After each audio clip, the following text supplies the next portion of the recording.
उन माताओं बहनों का है जिनके शौहर के वजह से, जिनके पतियों की वजह से आज हम छाती चौड़ी करके घूम रहे हैं। और उनके लिए अगर हमने लड़ाई लड़ना छोड़ दिया, अगर उनकी बात पटल पर रखना छोड़ दिया, तो हमें जीने का कोई अधिकार नहीं। हमें इस बहुत बड़ा लेवल, इससे बड़ा क्या हो सकता है। पूरे हिंदुस्तान के जितने भी डिस्ट्रिक्ट हैं, जितने भी डिप्टी कमिश्नर हैं, उनकी सरकार सुनेगी, आज नहीं तो कल सुनेगी, क्योंकि हम में इतना जज्बा है बैठे रहने का और उनमें इतना जज्बा है न सुनने का। तो ये लड़ाई मांग तो सरकार से ही कर रहे हैं ना, सरकार ही मांगेगी ना आपकी बात। तो उनकी भी तो मांगे सरकार ने ही मानी थी, हमारी भी तो सरकार ने माननी है। हम तो कह रहे हैं कि हमारी कोई आज की लड़ाई नहीं है, ये हमारे प्रधानमंत्री जी की का ड्रीम प्रोजेक्ट है, ड्रीम स्कीम थी ये कि हम अपने जवानों को इस स्तर पर पहुंचा दें कि एक यार आप सभी पत्रकार बंधुओं का मैं इस जंतर मंतर से आप सबका हार्दिक स्वागत अभिनंदन करता हूं। आज इस प्रेस कॉन्फ्रेंस का जो विषय है वो पूर्व सैनिकों के 1 रैंक 1 पेंशन को लेकर के है, जिसमें हमारे सभी संगठनों ने, पूर्व सैनिक संगठनों ने मिलकर के समर्थन जाहिर किया है। और 20 तारीख से आज 20 तारीख हो गई, 20 फरवरी से 20 मार्च तक 1 महीने का दौर हो गया। अभी तक सरकार की तरफ से कोई भी ऐसी पहल नहीं की गई है जिससे कि सकारात्मकता की बात सामने आए। और जो हम लोगों को दिक्कत है, जो परेशानियां हमारे पूर्व सैनिकों 1 रैंक 1 पेंशन से लेकर के है, उस 1 रैंक 1 पेंशन में जो विसंगतियां दिखाई गई हैं वो बहुत ही बड़ी विसंगतियां हम लोगों के साथ बहुत ही बड़ा कुठाराघात किया है।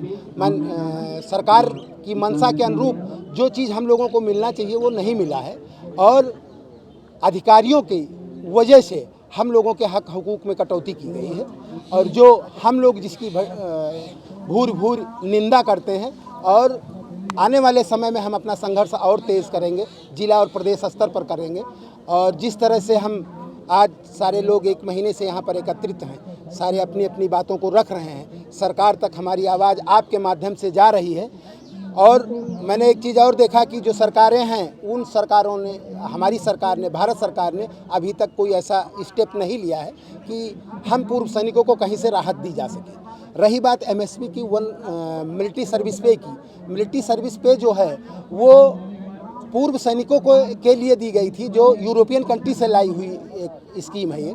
उसमें फाइटर रैंक्स जो हैं, बिलो कर्नल सिपाही से लेकर के बिलो कर्नल रैंक तक का है, जिनको ये एमएसपी मिलनी चाहिए थी।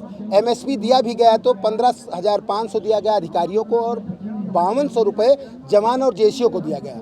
आज हमारे भारतवर्ष में 36,67,000 के लगभग में हमारे पूर्व सैनिक अधिकारी और जवान जेसीओ हैं, जिसमें 2.97% अधिकारी हैं और 97.3% हमारे पूर्व सैनिक जवान और जेसीओ हैं, जिसका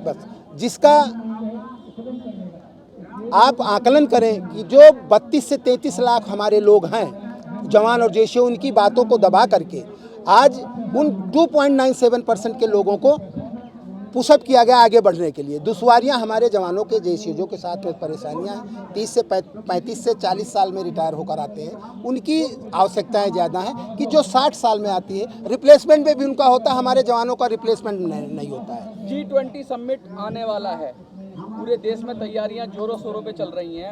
अगर लगातार आप धरना प्रदर्शन करते रहे, जैसा किसान भी आ गए हैं, सरकार की गले की फांस बन गया आपका धरना, तो सरकार क्यों नहीं एक्शन ले रही है? और आप क्या चाहते हो कि सरकार एक्शन ले, या आप उसको इसी तरह से करोगे? हमारा कहीं भी सरकार का विरोध करने या सरकार की किसी ऐसी कार्यक्रमों में अवरोध उत्पन्न करना नहीं है। हमारा सिर्फ काम इतना है कि हम धरना पर बैठे हैं। हम G20 अभी आने वाला है, हमारा कार्यक्रम G20 से पहले चल रहा है। हमारी बातों को सुनिए, हमारी बातों को आप अमल करिए, हमारी दुश्वारियों को दूर करिए, हम पूरा कोऑपरेट करेंगे। ताकतवर देश दिल्ली में इकट्ठा होंगे, स्वागत है उनका, लेकिन वो मैसेज क्या जाएगा अगर आपका धरना चलता रहा? मैसेज ये जाएगा, ये हमारी कोई आज की लड़ाई नहीं है, ये हमारे प्रधानमंत्री जी की का ड्रीम प्रोजेक्ट है, ड्रीम स्कीम थी ये कि हम अपने जवानों को इस स्तर पर पहुंचा दें कि एक निचले स्तर का ऊपर स्तर के बीच की दूरियां खत्म हो जाएं। अगर वो दूरी खत्म होती है तो ये हमारा सबसे बड़ा सौभाग्य होगा हमारे जवान और जेसीओ का। और इस कार्यक्रम को G20 को आप बता रहे हैं, हम पूर्व सैनिक कहीं भी एक आप बताइए कि सरकार के खिलाफ कहीं जा रहे हो, सरकार के खिलाफ कहीं ऐसे शब्दों का प्रयोग किया हो जिससे हमारी सरकार को आहत होना पड़ रहा है। आहत तो हम हो रहे हैं। रिसेंटली G20 पंजाब में रिसेंटली अभी कुछ लोगों ने विरोध किया था G20 की बैठक का, और वो खालिस्तानी समर्थक संगठन था।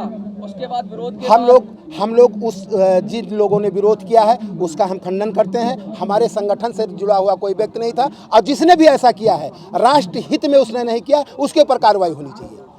क्या लगता है आपको, सरकार सुनेगी या फिर लगातार 100% हमारी सरकार सुनेगी, आज नहीं तो कल सुनेगी, क्योंकि हम में इतना जज्बा है बैठे रहने का और उनमें इतना जज्बा है न सुनने का। तो ये लड़ाई तो लंबी है, चलेगी, चलती रहेगी। सबसे कमजोर पक्ष जो है वो विधवा महिलाओं का है। वो जो दब जाता है, जो शहीदों की विधवाएं हैं उनका जो पक्ष है, उनकी पेंशन है काफी कम है।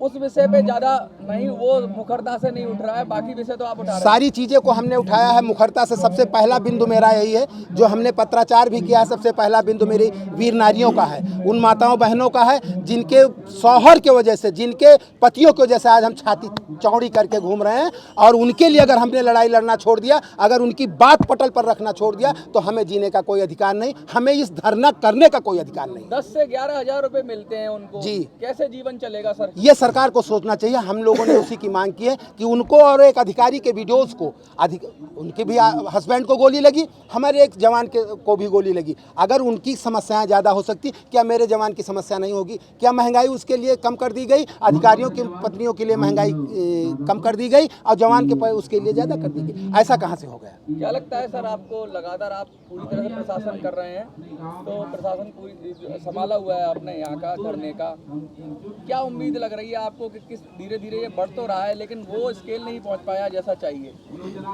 नहीं, वो स्केल के पीछे हम गए नहीं। स्ट्रेंथ शो करनी हमने नहीं करनी।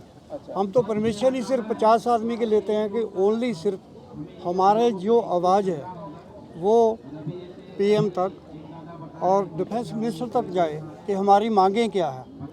हम इधर कोई हल्ला करने के लिए नहीं आए।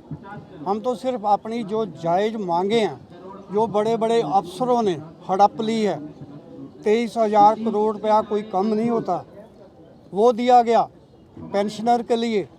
और सिर्फ जो हाई ब्रासर्स इधर बैठे हुए थे, वो पूरे जितने भी बेनिफिट थे वो समेट कर अपने हिस्से में ले गए। और जो विधवाओं की आप बात कर रहे हैं, उनको तो एक दरकिनार कर दिया गया। और बाकी भी जितने थे, सिर्फ अफसरों के लिए लड़ाई किया। क्योंकि जो डिफेंस मिनिस्ट्री में मुलाकात होती है तो वो कहते हैं आपकी तो कोई मांग ही नहीं थी, आप फिर क्यों बैठे हैं? मांग नहीं थी, क्योंकि जब पुराने टाइम में 2016 से पहले इधर जो भी डेमोन्स्ट्रेशन किया गया, उसमें पूरा राइट जो है, बड़े बड़े 4 4 स्टार जो अपनी गाड़ियों में लगाकर घूमते हैं, वो सरकार को गुमराह कर वो ले गए।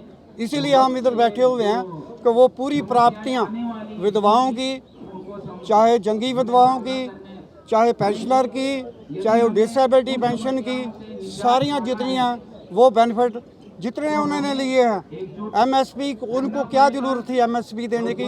वो फैक्टर बताए गवर्नमेंट कि कैसे उनको फैक्टर वो अलाउ किया गया, किस योजना के तहत उनको 16,500 दिया गया। अप्रैल का आपने जो कॉज एक मिनट रखा है, तो क्या उससे कोई प्रभाव पड़ेगा, या मास लेवल पे आप कर रहे हैं उसको, बड़े लेवल पे कर रहे हैं, या केवल एक सांकेतिक जो आपने? नहीं, वो तो बड़ा लेवल, इससे बड़ा क्या हो सकता है? पूरे हिंदुस्तान के जितने भी डिस्ट्रिक्ट हैं, जितने भी डिप्टी कमिश्नर हैं, उनके रास्ते से पीएम को और डिफेंस मिनिस्टर को जो हमारी मांगे हैं वो दी जाएंगी। इससे बड़ा और डेमोन्स्ट्रेशन क्या हो सकता है? प्रदर्शन कहलाएगा। हाँ जी, कहीं ना कहीं वो शक्ति प्रदर्शन होगा जवानों की तरफ से। नहीं, हम शक्ति शो नहीं करना चाहते। हमने शक्ति शो करनी होती तो इधर 50 की क्यों हम लोग परमिशन लेते? शक्ति नहीं करनी। हमने शक्ति प्रयोग किसके लिए करनी है? प्राइम मिनिस्टर के खिलाफ, डिफेंस मिनिस्टर के खिलाफ। उसके लिए हम लोग नहीं बैठे हुए। सर, आप लगातार कह रहे हैं कि सरकार के अगेंस्ट नहीं है आप लोग, लेकिन सरकार से ही तो मांग कर रहे हैं। सर, सरकार सुन क्यों नहीं रही है? सरकार को जिस बहुमत हाई ऑफिसर ने मिसगाइड किया है, हम उनके खिलाफ लड़ाई लड़ रहे हैं, सरकार के खिलाफ नहीं। लेकिन मांग तो सरकार से ही कर रहे हैं ना, सरकार ही मांगेगी ना आपकी बात। तो उनकी भी तो मांगे सरकार ने ही मानी थी, हमारी भी तो सरकार ने माननी है। हम तो कह रहे हैं कि हमें बुलाया जाए, हमारी जो मांगे नहीं है, हमारी जितनी भी अनियमितताएं की गई है, बेनियमें की गई हैं, वो बुलाकर हमें पूछा जाए, हम जवाब देंगे उनका। इनको किस अथॉरिटी से कौन सा नियम लागू कर इनको MSP इतनी दी गई और इतनी पेंशन बढ़ाई गई, जबकि हमारी माइनस में डाल दी गई। ओके, धन्यवाद।